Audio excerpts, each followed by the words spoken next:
Finally আজকে রেজাউলকে সাথে নিয়ে ঘুরতে আসলাম। তো ও হচ্ছে কোথার ছেলে? ময়মনসিংহের ছেলে। ময়মনসিংহ। ময়মনসিংহা। আচ্ছা ময়মনসিংহা নাকি না ময়মনসিংহা? আচ্ছা ময়মনসিংহা, ঠিক আছে। আর এটা হচ্ছে বরিশালিয়া, ঠিক আছে। ফাইনালি হচ্ছে আজকে রেজাল্টকে নিয়ে নৌকায় আসলাম। এখন বলার একটা কাহিনী আছে, কারণ এই লোক হচ্ছে নৌকাতে ভয় পায়। দ্বিতীয়বার না, সেকেন্ড টাইম। আসলে ভাই, কারণ আমগো এলাকায় তো নদী নালা নাই, নৌকা নাই, উডি নাই, দেখি নাই।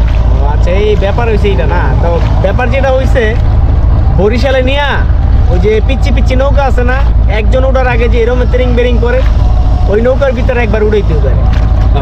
একবার উড়াইলে তাইলে মনে করেন যে ভয় যাইব। আর যখন হইতাছে লঞ্চে করে যাইব, লঞ্চ উঠটা তো কইব 22 তলা বিল্ডিং এর ভিতরে উঠছি, ঠিক আছে। এরকম একটা কথা কইতে পারে, যদিও কোনোদিন লঞ্চ দেখে নাই, দেখছে মানে উঠে নাই, বড় লঞ্চ উঠে নাই, ঠিক আছে। তো যাই হোক, ফাইনালি আজকে নৌকার মধ্যে আছি বুড়িগঙ্গা নদীতে।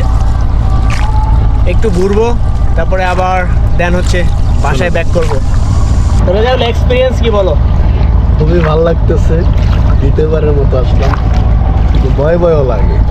আচ্ছা, ভয়ের কোনো কারণ নাই। যদি বেশি ভয় লাগে কবা ধাক্কা মেরে ফালাই দিব।